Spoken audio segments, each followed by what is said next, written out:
Plunged into a -10-degree industrial walk-in freezer, Naomi watched her breath hang in the dim air, like shattered glass. Her fingers were already turning a sickly blue as she clutched her swollen, 9-month pregnant belly. Beyond the heavy steel door, which echoed like a closing tomb, her husband Richard had just turned the lock, expecting the biting cold to grant him a $50 million life insurance payout. He thought she would simply freeze to death, but he was disastrously wrong.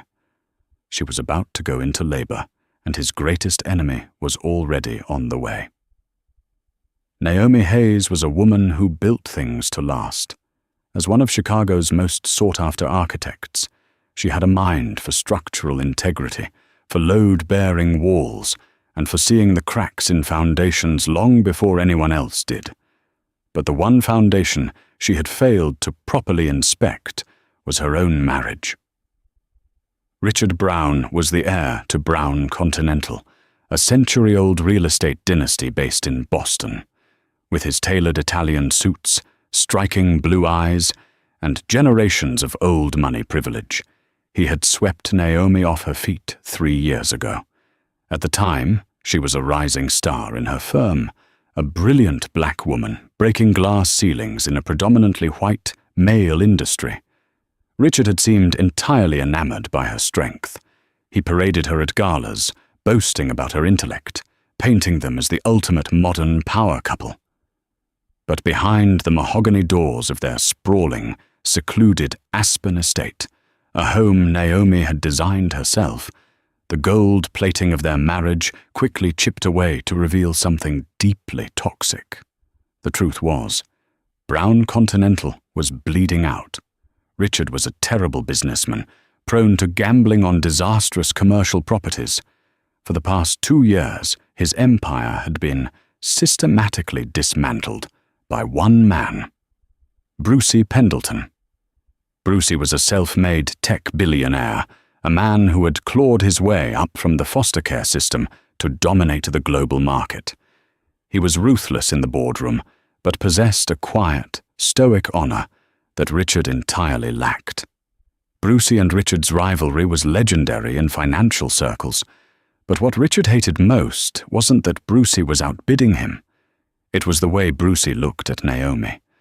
A year ago, at a charity auction in New York, Brucey had spent $3 million on a private architectural consultation with Naomi, just to sit across from her for 2 hours and discuss sustainable urban planning. He had treated her with a profound, quiet reverence that Richard had never bothered to show. Richard had seethed with jealousy ever since. By the time Naomi was 9 months pregnant with twins, Richard's financial ruin was absolute. He was $70 million in debt to creditors who did not politely send letters. The stress had morphed him into a cruel, paranoid shadow of the man she married. The nightmare began on a desolate Thursday evening in late November. A blizzard had blanketed their Aspen estate in 3 feet of snow, effectively cutting them off from the main roads. The staff had been given the weekend off at Richard's insistence. Naomi, whose ankles were swollen and back ached from carrying the twins, was in Richard's home office looking for a stamp. Instead, she found a manila envelope shoved carelessly beneath a stack of unpaid tax notices. It was a life insurance policy, a new one, taken out solely in her name, barely a month ago, with a staggering payout of $50 million. There was a double indemnity clause. If her death was ruled an accident, the payout doubled. $100 million. Her breath caught in her throat. She stared at the forged signature at the bottom of the document. Naomi Brown. It wasn't her handwriting. You weren't supposed to find that. Naomi spun around. Richard was standing in the doorway, holding a glass of scotch. His eyes were completely hollow, devoid of the charm that had once won her over. "Richard," Naomi said, her voice remarkably steady, despite the sudden, violent hammering of her heart. "What is this?" "It's a lifeline," he said coldly, taking a sip of his drink.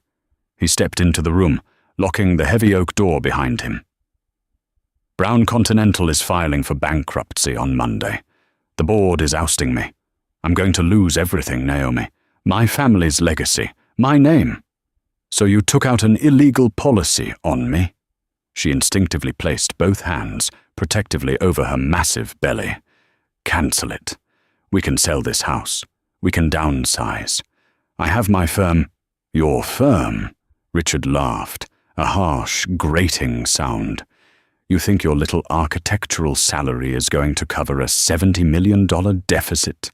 You think I'm going to live in some middle-class suburb while Brucey Pendleton buys up my family's skyscrapers for pennies on the dollar and laughs at me? He set the glass down on the desk with a sharp clack. The smell of alcohol radiated off him.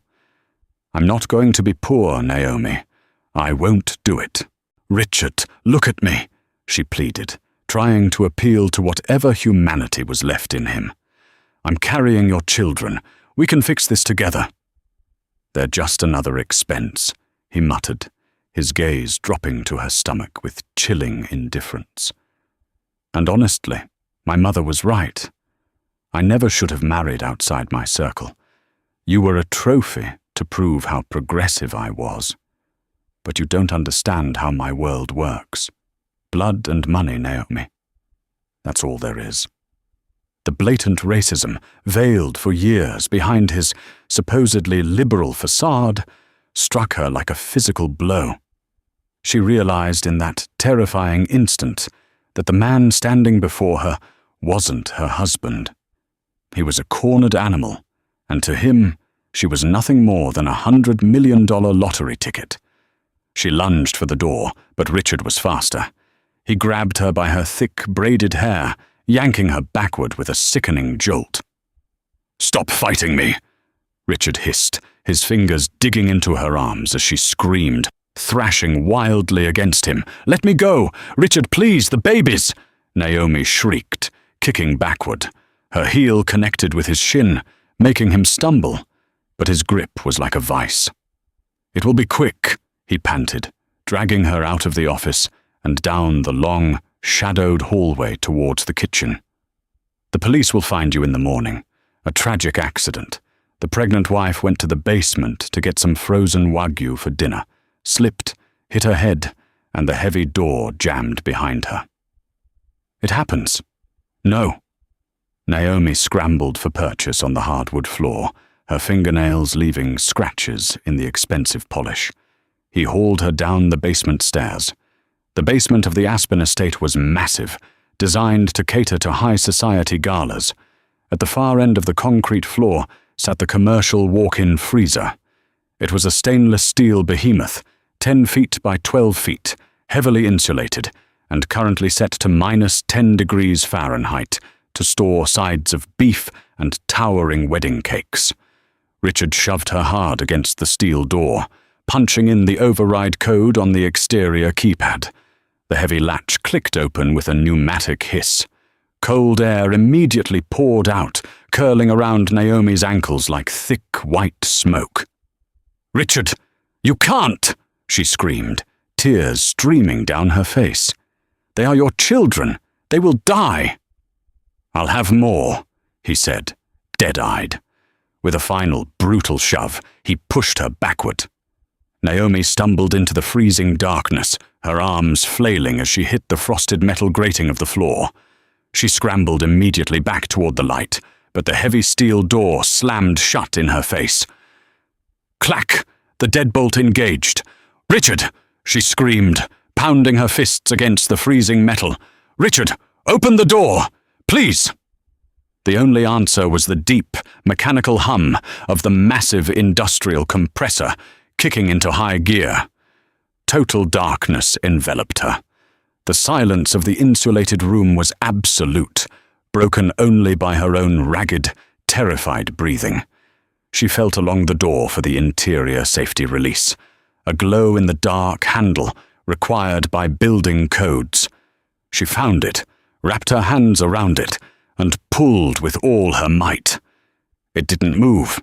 She pulled again, putting her entire body weight into it, sobbing, It was completely jammed. Richard had intentionally disabled the interior release mechanism before he ever confronted her. He had planned this. The realization hit her with the force of a freight train. She was going to die here. The temperature drop was immediate and violent. Within 5 minutes, the ambient air began to suck the heat directly from her skin. She was wearing only a cashmere maternity sweater, leggings and wool socks, no shoes, no coat. Naomi forced herself to stop panicking. Think like an architect, she told herself. Assess the environment. Find the vulnerabilities. She felt her way around the pitch-black room. The shelves were metal, stocked with heavy cardboard boxes of frozen meats, vacuum-sealed fish, and ice. She dragged a few of the thick cardboard boxes off the lower shelves, tearing them apart with freezing, clumsy fingers. Cardboard was an insulator. She piled the flattened boxes into a corner, creating a crude barrier between herself and the freezing metal floor. She huddled into the corner, wrapping her arms tightly around her belly. The cold was a physical entity now, biting into her cheeks, turning her fingers stiff and unyielding. She began to shiver violently, her teeth chattering so hard they ached. "Hold on, babies," she whispered into the freezing dark, her breath crystallizing in the air. "Mama's got you. I'm going to get us out of here." She tried to calculate how long she had. At -10 degrees, hypothermia would set in quickly. First, the violent shivering. Then, the confusion and lethargy. Finally, her organs would shut down as her body redirected all remaining warm blood to her core to protect the babies, until there was nothing left. An hour? 2? Suddenly, a searing, agonizing pain ripped through her abdomen. It wasn't the cold, it was a contraction. Naomi gasped, her eyes flying wide open in the dark as the pain peaked, tightening her stomach to the hardness of a rock before slowly releasing. "No," she whimpered. "No. No, no. Not now. Please, God, not now." As if in answer, a warm rush of fluid soaked through her leggings, instantly freezing against the skin of her thighs. Her water had broken. The trauma, the adrenaline, and the violent physical struggle had triggered premature labor. She was going to give birth, in the dark, in a freezer. Another contraction hit, harder than the first. Naomi let out a guttural scream that bounced uselessly off the insulated walls. She was entirely alone. Time fractured. It stopped being measured in minutes and started being measured in waves of blinding, agonizing pain and the encroaching, deadly numbness of the cold. Naomi had torn apart every cardboard box she could find, creating a small, insulated nest in the corner of the freezer. She had stripped off her cashmere sweater, despite the sub-zero air biting into her bare skin, laying it down to create a soft, warm landing spot for the babies. She was shivering so violently that she could barely control her own limbs. Frost had formed on her eyelashes and in the dark braids of her hair. "Help," she croaked, though her voice was barely a whisper now. Another contraction ripped through her, and her body involuntarily pushed. She had no medical help, no light, no warmth. She had only her primal, undeniable will to keep her children alive. Push. The agony was indescribable, a tearing sensation that made her vision swim with white spots. But beneath the pain was a fierce, protective rage. Richard wanted them dead. He wanted to trade their lives for a bank transfer. "I won't let you," she gritted out through chattering teeth. "I won't let you win." With a final, monumental effort, she pushed with everything she had left. A tiny, slippery weight fell onto the cashmere sweater. Naomi gasped, reaching down with numb, trembling hands in the dark. She felt the tiny limbs, the sticky, warm skin. A second later, a sharp, reedy cry pierced the hum of the freezer's compressor. It was a boy. She didn't have time to process the relief before the next contraction hit, signaling the arrival of the second twin. 5 minutes later, in a haze of blood, freezing air, and sheer willpower, her daughter was born. Naomi was entirely depleted. The cold was seeping into her brain now, making her thoughts sluggish and dreamy. She knew the signs of late-stage hypothermia. The violent shivering had stopped, replaced by a dangerous, heavy lethargy. But the babies were crying, their tiny bodies exposed to the deadly air. Moving purely on maternal instinct, Naomi gathered both slick, wailing infants to her bare chest. She wrapped the remnants of her clothing and the torn cardboard around the three of them, curling her body over them like a human shield. She was using her own rapidly fading body heat to keep them alive. "I love you," she whispered to the darkness, pressing her cold lips to their tiny, warm heads. "I love you both so much." Her eyes drifted shut. The dark felt softer now. The cold didn't hurt quite as much. It was just pulling her down into sleep. 40 miles away, on the treacherous, snow-slicked mountain roads of Aspen, a customized armored SUV was tearing through the blizzard. Brucey Pendleton gripped the steering wheel, his knuckles white.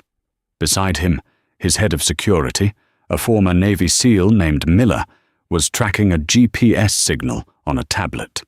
"We're 10 minutes out, Mr. Pendleton," Miller said. "But, sir, breaking onto the property. If Brown is there, this is a massive legal risk." "I don't care if it costs me my entire legal team, Miller," Brucey growled, his jaw set in a rigid line of fury. Brucey had been legally systematically dismantling Richard Brown's empire for 2 years. Yes, but it wasn't just about business.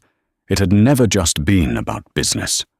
From the moment he met Naomi Hayes, saw her brilliance, her grace, and the quiet sadness in her eyes when she looked at her husband, he had been entirely captivated.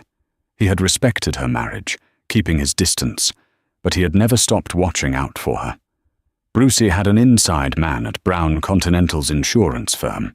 2 hours ago, Brucey received a call about the $100 million double indemnity policy Richard had secretly rushed through. Brucey knew Richard's financial timeline. He knew the bankruptcy was hitting on Monday. And he knew exactly what a desperate, cornered sociopath was capable of. He had tried calling Naomi's cell phone 20 times. It went straight to voicemail. He had called the Aspen police, but they refused to dispatch a car in the blizzard for a welfare check without concrete proof of a crime. So, Brucey went himself. The SUV crashed through the locked iron gates of the Brown estate, the heavy grille crumpling the wrought iron like tin foil. Brucey didn't bother parking. He drove the vehicle right up onto the snow-covered lawn, stopping inches from the massive front doors. He leapt out, retrieving a heavy steel crowbar from the trunk. "Check the perimeter," Brucey shouted to Miller over the howling wind. Brucey took the stone steps 2 at a time and smashed the crowbar through the glass panel of the front door.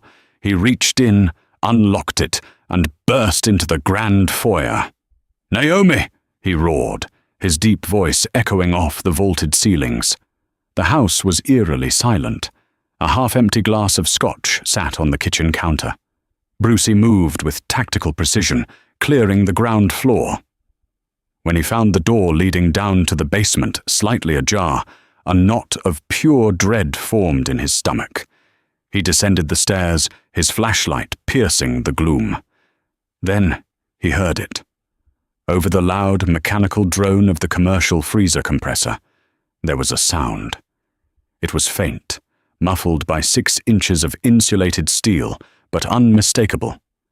A baby crying. Brucey sprinted across the concrete floor. He slammed his hand against the exterior keypad of the freezer, but the screen flashed red. Lockout mode engaged. "Miller!" Brucey bellowed into his radio. "Get down here, now!" Brucey didn't wait. He raised the heavy steel crowbar and began violently smashing it against the electronic locking mechanism. Sparks flew. He swung it with a desperate, terrifying strength, picturing Naomi's face with every blow. He battered the keypad until it was a shattered mess of plastic and wires, then jammed the crowbar into the seal of the heavy door, using all his leverage to pry the locking pins free. With a deafening crack, the lock gave way. Brucey yanked the heavy door open. The blast of sub-zero air hit him in the face. He shined his flashlight into the frosty darkness. What he saw would be burned into his memory for the rest of his life. Huddled in the far corner, surrounded by shredded cardboard, was Naomi. She was unconscious, her lips blue, her skin as pale as ash, but clutched tightly to her bare chest, wrapped securely in her own garments, were two tiny, squirming newborns. They were red, crying and, miraculously, warm.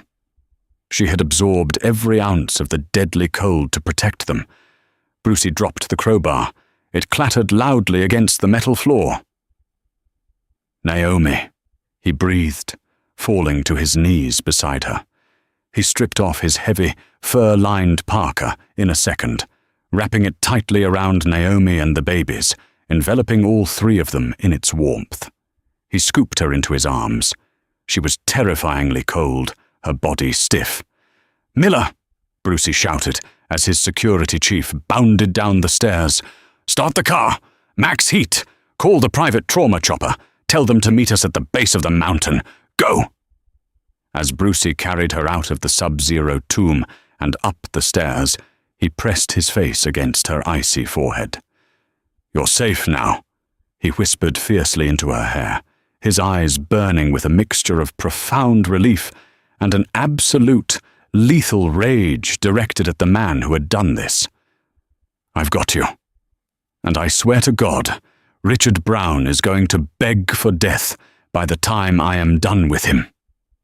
The morning sun reflecting off the pristine aspen snow was blinding, but inside the master suite of the Brown estate, the atmosphere was dark and calculated.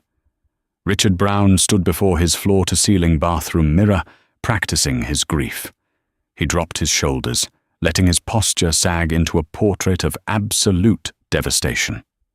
He forced himself to hyperventilate slightly, bringing a flush to his cheeks and watering his eyes. Perfect, he thought, adjusting the collar of his rumpled cashmere robe. He had spent the night drinking expensive scotch and burning documents in the fireplace. Now, it was time for the final act of his gruesome play. He picked up his phone and dialed 911. "Aspen Emergency Dispatch. What is your location?" the operator answered. "Please, you have to help me," Richard cried, injecting his voice with a pitch-perfect hysterical tremor. "It's my wife. I just woke up, and she's not in bed. I've looked everywhere. The house is huge. The power flickered last night during the storm, and she's 9 months pregnant." Within 20 minutes, sirens wailed through the snow-muffled estate. 2 Aspen police cruisers, led by Chief Harrison Brody, skidded up the driveway, which had been mysteriously plowed through the crushed front gates. Richard met them at the shattered front door, playing the part of the bewildered, frantic husband flawlessly. He claimed the wind must have blown the door open and smashed the glass. "We need to search the property, Mr. Brown," Chief Brody said, his seasoned eyes scanning the foyer. "Where was she last seen?" "In the kitchen," Richard stammered, leading the officers through the house. "She was having cravings. I went to bed early. I should have stayed up with her. I should have—" He buried his face in his hands, producing a convincing sob. "Oh God, check the basement. We have a massive walk-in freezer down there. Sometimes the latch sticks." Richard's heart hammered a victorious rhythm against his ribs. He was going to pull it off. He was going to walk away $100 million man, free of his debt, free of his progressive marriage, and ready to rebuild his empire. He led Chief Brody down the concrete stairs.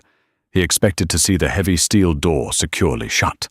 He expected to punch in the code, yank it open, and collapse in a theatrical display of horror over Naomi's frozen body. Instead, he stopped dead in his tracks. The heavy steel door of the walk-in freezer was wide open. "No," Richard whispered, the word slipping out before he could catch it. His perfectly constructed facade shattered instantly. Chief Brody pushed past him, drawing his flashlight. The beam cut through the lingering frost inside the unit. The freezer was completely empty. There was no Naomi. There were no bodies. But there was something far worse. The electronic keypad on the outside had been smashed to pieces, its wires dangling like severed arteries. And inside, in the far corner, lay a shredded nest of bloody cardboard, a discarded, blood-soaked cashmere sweater, and a massive pool of frozen dark crimson fluid. "Mr. Brown," Chief Brody said, his voice dropping an octave, devoid of any earlier sympathy. He unclipped his radio from his belt. "Step back from the door. Now." I don't understand," Richard stammered, his mind spinning violently. He had locked her in. He had heard the deadbolt click. Where was she? She must have... An animal must have... An animal didn't smash a heavy-duty security keypad with a crowbar, Mr. Brown, Brody said coldly, stepping closer to Richard. And an animal didn't try to clean up a crime scene.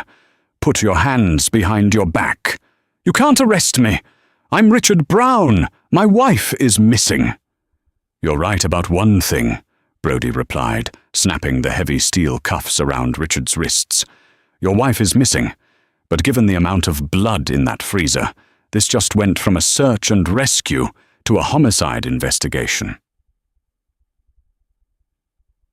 200 miles away, in a highly secure private wing of Denver Medical Center, the rhythmic beeping of a heart monitor was the only sound in the room. Brucey Pendleton sat in a sterile leather chair, leaning forward with his elbows on his knees, his eyes fixed on the bed. Naomi lay beneath a mound of heated thermal blankets. She looked impossibly fragile, an IV drip feeding warm saline directly into her veins, a nasal cannula providing oxygen. She had been in a medically induced coma for 48 hours to stabilize her dangerously low core temperature and mitigate the shock to her organs. Across the hall, behind a wall of reinforced glass, lay the NICU. Two state-of-the-art incubators held the tiny, fiercely fighting lives of the twins. They were underweight and battling the lingering effects of the cold, but the top neonatologists in the country, flown in via Brucey's private jet, had assured him they would survive. They had inherited their mother's unbreakable will. The door to Naomi's room clicked open, and Miller stepped in, holding a secured tablet. "Sir," Miller said quietly, "Aspen PD just took Brown into custody. They found the blood in the freezer. He's being held without bail on suspicion of murder." Brucey didn't take his eyes off Naomi's peaceful face. "Did they find the crowbar I left in the snowbank?" "Yes, sir, complete with Brown's fingerprints on it." Miller permitted himself a grim, satisfied smile. While carrying Naomi out, Brucey had deliberately picked up the crowbar with a pair of Richard's gardening gloves he found by the door, ensuring the only prints left behind would implicate the husband. His lawyer is scrambling, but without a body, the insurance company is freezing the $100 million payout. "Good," Brucey murmured, his jaw clenching. He reached out, gently taking Naomi's warm, sleeping hand in his own. "But Richard is a cockroach. He'll find a way to post bail. I want his accounts drained. I want every property Brown Continental owns tied up in litigation by morning. When he gets out of that cell, I want him to have nothing but the clothes on his back. Already in motion, Mr. Pendleton. And the other matter?" Brucey finally looked up, his eyes hardening into twin chips of flint. "By the insurance company that underwrote her policy. I want full access to the executives who approved a $100 million policy without the spouse's direct signature. Someone on the inside helped Richard. I want to know who." It was the third day, When Naomi finally opened her eyes, the transition from the dark, freezing void of her nightmares to the soft, sterile light of the hospital room was jarring. She gasped, her hands instinctively flying to her stomach. It was flat. Panic, sharp and suffocating, seized her throat. "My babies," she choked out, her voice a raspy whisper. "Where are... They are safe." The deep, steadying voice came from her right. Naomi turned her head, wincing at the stiffness in her neck. Brucey Pendleton was standing over her, looking as though he hadn't slept in days. He wasn't wearing his usual immaculate tailored suit. He was in a simple black Henley and jeans, his jaw covered in dark stubble. "Brucey?" she whispered, confusion swirling in her mind. The last thing she remembered was the cold, the agonizing pain, the tiny cries in the dark, and then a warm, heavy coat. "How are you here? Where am I?" "You're in Denver," Brucey said gently, pouring a cup of water and holding the straw to her lips. "I got you out, Naomi. I'm sorry it took me so long. But you are safe now. Richard can't touch you here." The memory of Richard's dead eyes, the slam of the heavy steel door, and the sheer terror of the freezer came rushing back, hitting her with physical force. Tears spilled over her lashes, tracking down her cheeks. "The twins?" she asked, her voice breaking. "Are they?" "They are fighters just like their mother," Brucey said, a rare, genuine smile softening his rugged features. He pulled out a tablet and tapped the screen, holding it up for her to see. It was a live video feed of the NICU. Two tiny bundles, hooked up to monitors but breathing steadily, wiggling their little fists. Naomi broke down, pressing her hands over her mouth as deep, racking sobs shook her chest. She had done it. They had survived. Brucey sat on the edge of the bed, tentatively reaching out to place a comforting hand on her shoulder. He had spent years maintaining a respectful distance, admiring her brilliance from afar. But seeing her here, having pulled her from the brink of death, shifted something fundamental between them. "Thank you," she wept, leaning into his touch. "Brucey, he tried to kill them. He tried to kill me for the insurance money. Brown Continental is going bankrupt." "I know," Brucey said, his voice dropping to a dangerous, deadly timbre. "And he is currently sitting in a holding cell in Pitkin County, accused of your murder." Naomi's breath hitched. "Murder?" Brucey nodded, his expression turning purely tactical. "I made sure they found the blood you lost during childbirth. I made sure they found a broken lock. Richard is claiming innocence, but it looks like a botched cover-up. However, his high-priced lawyers are already arguing corpus delicti. No body, no murder. They might get him out on bail by Friday." Naomi felt a cold chill that had nothing to do with the freezer. "If he gets out, he'll look for me. He'll finish the job."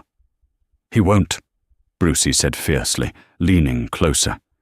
"Because officially, Naomi Hayes is dead. And I am going to help you become the ghost that haunts Richard Brown to his grave." He stood up, pacing the length of the room, his brilliant mind outlining the strategy. "Here is the situation," Brucey explained. "I bought out the debt of Brown Continental yesterday morning. I also initiated a hostile takeover of the insurance conglomerate that issued your policy. In doing so, my forensic accountants found an anomaly." Naomi wiped her eyes, her architectural mind slowly clicking back into gear, appreciating the structure of his plan. "What kind of anomaly?" "Richard didn't act alone," Brucey revealed, pulling a printed dossier from a briefcase on the table and handing it to her. "A policy of that magnitude requires medical records, background checks, and in-person interviews. Someone bypassed all of it." Naomi looked down at the photograph clipped to the file.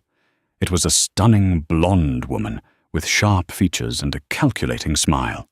Chloe Harrington, Vice President of Underwriting. "Who is she?" Naomi asked. "She's the woman who approved the policy," Brucey said flatly. "And according to the private investigators I hired 48 hours ago, she is also the woman Richard has been secretly funneling offshore money to for the past 3 years. She's his mistress." The betrayal sliced through Naomi, clean and deep. The late nights Richard claimed to be at the office, the sudden business trips to the Cayman Islands, it all made sickening sense now. He wasn't just trying to save his family legacy.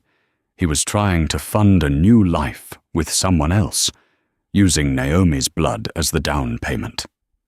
They planned this together, Naomi realized, her voice hardening. The fear was evaporating, rapidly being replaced by a white-hot, furious indignation. "Yes," Brucey agreed. "Right now Chloe is panicking because Richard is in jail and the police are sniffing around the policy. She needs a death certificate to push the payout through and flee the country before my auditors freeze her assets entirely." Brucey stopped at the foot of her bed, his intense gaze locking onto hers. "Naomi, I can protect you forever. I can set you and the twins up in Europe, under new names. You never have to see him again. But if you want justice, if you want to take everything from the man who tried to take your life, I have a plan. But it requires you to be brave just a little while longer." Naomi looked at the tablet screen, at the tiny, fragile lives of her son and daughter, breathing in their incubators. Richard had looked at her swollen belly and called them an expense. He had thrown them away like garbage. She looked back at Brucey, the billionaire who owed her nothing, yet had shattered a steel vault to save her. "Tell me the plan," Naomi said, her voice entirely devoid of warmth, ringing with a lethal clarity. "I don't want him just broke, Brucey. I want him destroyed." Richard Brown walked out of the Pitkin County Courthouse on Friday afternoon, shielding his face from the blinding flashbulbs of the paparazzi. His high-priced defense attorney, a shark named Harrison Brown, a distant cousin, had managed the impossible. By arguing the absolute lack of a body and framing the blood in the freezer as a tragic, medically unassisted miscarriage resulting from a fall, Richard was granted bail. It was set at $10 million, a sum Richard had to borrow against his rapidly depreciating stock, but he was out. He slid into the back of a waiting town car, his jaw clenched so tight his teeth ached. "Drive," he snapped at the chauffeur, "to the airstrip." An hour later, Richard was sitting in the dimly lit lounge of a private terminal, nursing a double bourbon. Across from him sat Chloe Harrington. She looked nothing like the pristine, calculated vice president of underwriting. Her designer blouse was wrinkled, and her hands shook violently as she lit a cigarette. "You told me it was handled, Richard," she hissed, her voice trembling with panic. "You said she would just freeze. The police would rule it a tragic accident, and we'd have the 100 million by Tuesday. Now there's a homicide investigation, and Brucey Pendleton's auditors are tearing through my department's servers." "Shut up and let me think, Chloe," Richard barked. "Pendleton is just posturing. He hates me, so he bought my debt. It's a power play. He doesn't know anything about you." "Doesn't he?" Chloe laughed, a high, hysterical sound. "My offshore accounts in the Caymans were frozen this morning, Richard. Frozen. Pending an international fraud investigation. We have no body, no death certificate, no money, and no escape. Where is she?" "I don't know!" Richard roared, slamming his glass down. "She was locked in. I checked the deadbolt myself." What neither of them knew was that their entire conversation was being recorded. The chauffeur driving Richard's town car was one of Brucey's security operatives. The private terminal lounge had been bugged 3 hours prior. 200 miles away in Denver, Naomi sat in a wheelchair beside Brucey in a high-tech surveillance suite, listening to the audio feed. She wore a thick, luxurious cashmere sweater Brucey had bought her twins safely sleeping in a private adjoining nursery. The color had returned to her cheeks, and the warmth had returned to her blood, but her eyes were cold as ice. "He really thinks he got away with it," Naomi said, her voice eerily calm. "He's a narcissist," Brucey replied, standing behind her, his hands resting protectively on her shoulders. "They always think they're the smartest person in the room until the walls close in. Are you ready for phase 2? Naomi opened a sleek laptop resting on her knees. As the architect who designed the Aspen estate, she knew every inch of its blueprint. More importantly, she had designed the home's integrated smart system, the lighting, the climate control, the security, and the internal intercoms.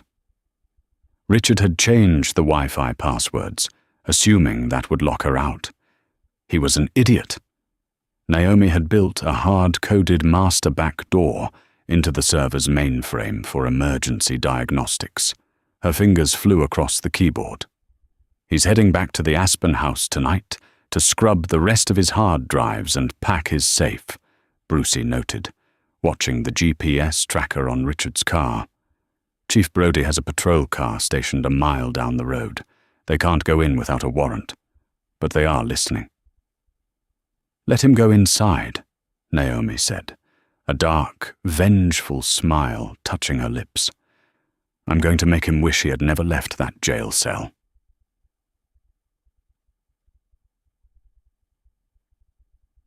Richard arrived at the dark, snow-covered estate just past midnight. The house felt cavernous, silent, and suffocating. He poured himself another drink and headed straight for his home office to empty the wall safe. He had just dialed the first 3 numbers of the combination when the lights flickered. Richard paused. The blizzard had passed. The power lines were stable. Suddenly, the ambient temperature in the office began to plummet. The digital thermostat on the wall beeped loudly, the numbers dropping rapidly. 65 degrees, 55 degrees, 45 degrees. "What the hell?" Richard muttered, walking over and jabbing the screen. It was locked. "Override engaged," the screen flashed in bright red letters. Then, the soft, unmistakable sound of a lullaby began to play through the house's hidden surround sound speakers. It was a song Naomi used to hum while she painted the nursery. Richard froze, the hair on the back of his neck standing up. "Hello?" he called out, his voice cracking. Click. The heavy mahogany door of the office swung shut on its own, the electronic lock engaging with a loud snap. Panic seized Richard's chest. He dropped his glass, the amber liquid staining the expensive Persian rug. He lunged for the door, twisting the handle violently. It wouldn't budge. From the speakers, the lullaby faded, replaced by the sound of ragged, shivering breaths. "Richard." The voice was hollow, distorted, and echoed through the room. It was Naomi's voice. "No," Richard gasped, stumbling backward until his back hit the desk. "No, you're dead! You're dead!" "It's cold in here, Richard," the voice whispered through the speakers, filling the room from every angle. "It's so cold. Why did you leave us in the dark?" "Stop it!" Richard screamed, grabbing a heavy brass bookend and hurling it at the nearest speaker. It dented the mesh, but the voice continued. $50 million, the ghost of his wife whispered. "Was it worth it? Your empire is gone. Chloe is turning on you. You have nothing." Suddenly, the massive, flat-screen television on the office wall snapped to life. It wasn't playing a video. It was a live feed from the basement security camera. The camera pointed directly at the walk-in freezer. The heavy steel door, which Richard knew had been sealed with police tape, slowly creaked open on the screen. "I'm coming upstairs, Richard," the voice echoed. Richard completely unraveled.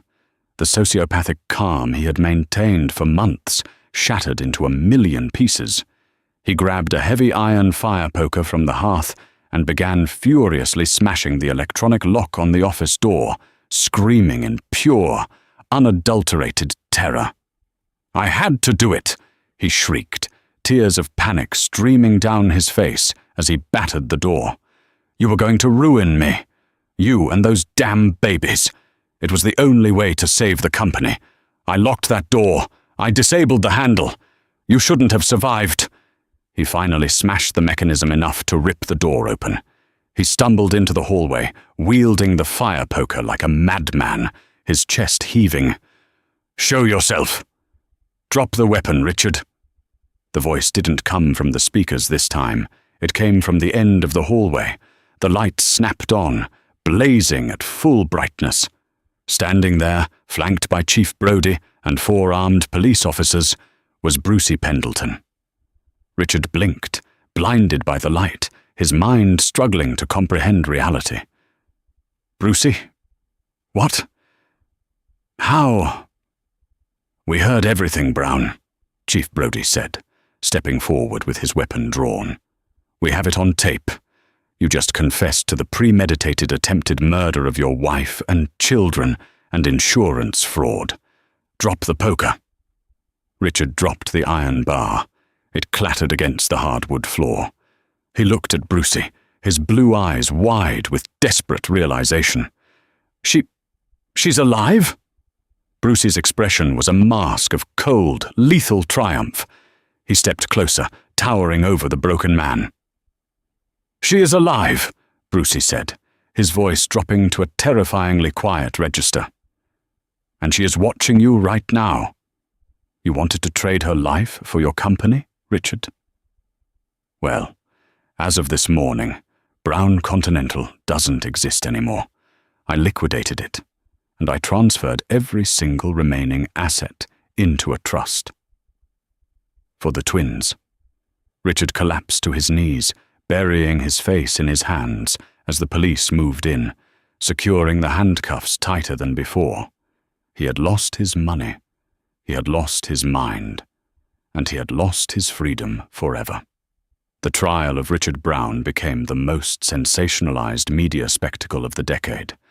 6 months after the agonizing night in the walk-in freezer, the Pitkin County Courthouse was a fortress of news vans, satellite trucks, and heavily armed police escorts. Inside the high-ceilinged courtroom, the air was thick with tension, buzzing with the whispers of the elite who had come to watch a dynasty fall. Richard sat at the defense table, his tailored suits replaced by a standard-issue county jumpsuit that hung loosely on his diminishing frame. The arrogance that had defined his entire existence was beginning to fracture, but he still clung to a desperate, sociopathic delusion that his high-priced attorney, Harrison, could find a loophole. He still believed that money, even money he no longer possessed, made him untouchable. He was wrong. The prosecution's case was an absolute, suffocating avalanche of evidence, meticulously curated by the district attorney, with Brucey Pendleton's vast resources backing them. The first devastating blow came when Chloe Harrington walked into the courtroom in a beige prison uniform. To save herself from a lifetime behind bars, the former vice president of underwriting had accepted a ruthless plea deal. She took the stand, refusing to even look at Richard, and methodically dismantled their 3-year affair, the offshore accounts in the Caymans, and the exact timeline of the forged $100 million life insurance policy. When the prosecution played the audio recording of Richard's panicked confession in his home office, the jury visibly recoiled. But the final nail in Richard's coffin was not the financial paper trail, nor the audio tapes.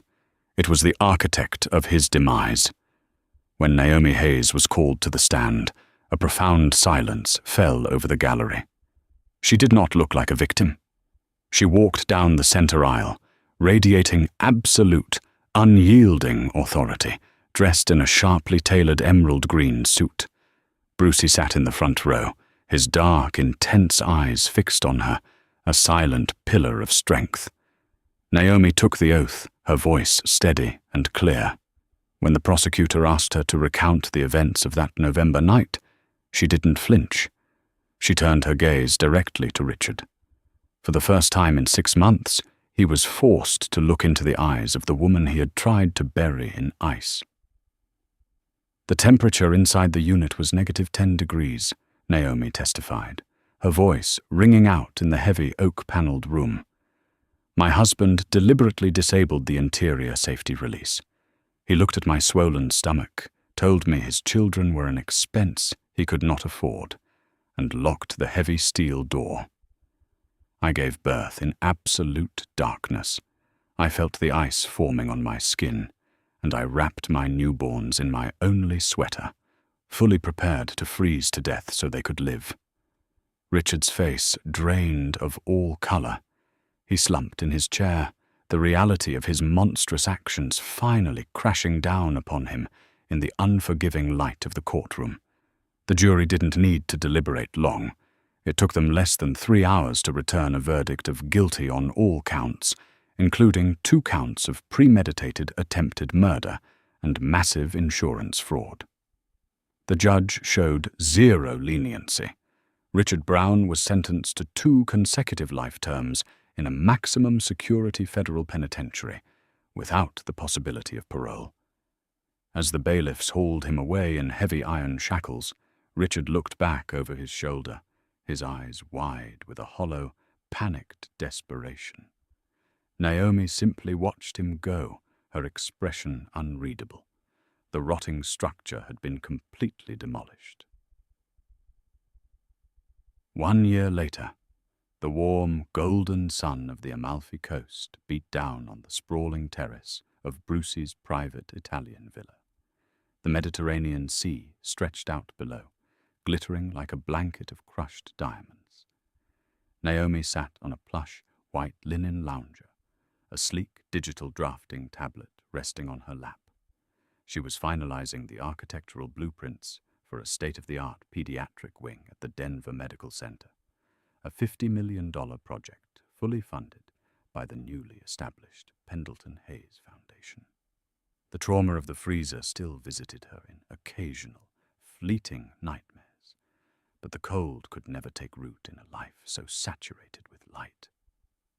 She paused her sketching as a sudden, joyful squeal erupted from the manicured lawn. She looked up to see Brucey, having discarded his usual boardroom suits for casual linen trousers and a rolled-up button-down, running across the vibrant green grass.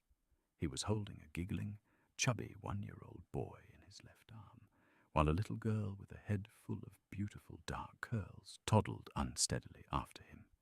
She was laughing hysterically as Brucey pretended to run away in slow motion, letting her catch his leg. Naomi's heart swelled with an overwhelming, profound peace. Brucey scooped up the little girl, kissing her cheek before walking over to Naomi. He handed the twins to their waiting nanny, who took them inside for their afternoon nap, then sat on the edge of Naomi's lounger. He reached out, his thumb gently tracing the elegant, understated gold wedding band that now rested on Naomi's left hand. They had married in a quiet, intimate ceremony on this very terrace 6 months ago. It wasn't a union built on society pages, leverage, or control.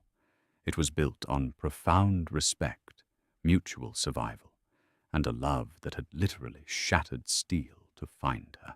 "You look beautiful today, Mrs. Pendleton," Brucey said, his voice a low, comforting rumble. "And you look like a ruthless corporate raider who just got completely outsmarted by a toddler," Naomi teased, leaning up to kiss him. "I let her win." Brucey smiled, his eyes crinkling at the corners. He looked out at the ocean, then back at her, his expression turning thoughtful. "I got a call from the legal team this morning. The final paperwork for the Brown assets cleared probate and the civil suits. The trust is fully operational." Naomi set her tablet down. "All of it?"